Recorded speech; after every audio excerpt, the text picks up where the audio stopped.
Yaje? Poa poa. Uko poa? Anze. Kuna shida mali, niko na shida kidogo. Nataka uniokolee manzi. Unataka kuokolewa tycoon? Tangu unitusi siku fulani hapo na kadem kako. Hiyo ni yenye iliyopita. Kijana hiyo ni mwaka hiyo mzee. Ati uliniambia hiyo ulikuwa na rangi ya pesa. Sasa hii umepata rangi ya mwili.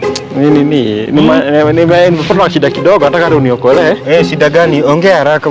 Si unaona hata wewe niko kazi. Sijakula hata siku mbili. Si unaona niko kazi. Niko kazi. Ongea haraka. Sijakula siku mbili. Nitupie time bana. Sawa. Nisikize basi. Sijakula hata siku mbili.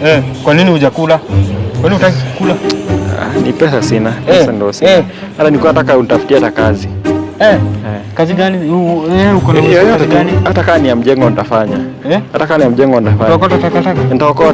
Nitaokota. Na unataka nini hapa kwanza? Sasa watu nipea haraka 200 ama 100 nini nikakule. Niko njaa. Unajua hata Mungu alikuwa amesema kama ufanye kazi usikule, unakula ufanyie nini? Unaona? Nafanya natafuta. Sasa mimi sina roho chafu kama wewe. Mimi nitakusaidia. Wewe siku nyingine unitusi. Sasa nitakusaidia. Nitakudunga pia lakini hebu nifunge hizi viatu. Sawa. Tusizoeane. Sawa.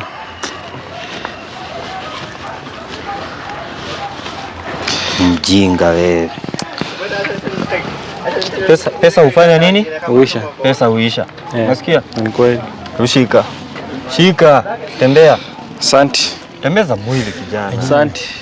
Sio itukana mtu. Asante. Kwa kijana mtukana siku nyingine hapa nikamwonyesha vile niko na pesa nimejenga. Wanawake wamekula wamemaliza, yani amenipea pesa ya kukula hadi. Sio idharau mtu. Nimejifunza na yangu. Yaani mimi nilikuwa nakula vitu zangu, sasa nakuwa na pesa zangu. Mimi nalalaka hapa. Mungu wangu nisaidie. Niondoe kiburi. Sawa tu.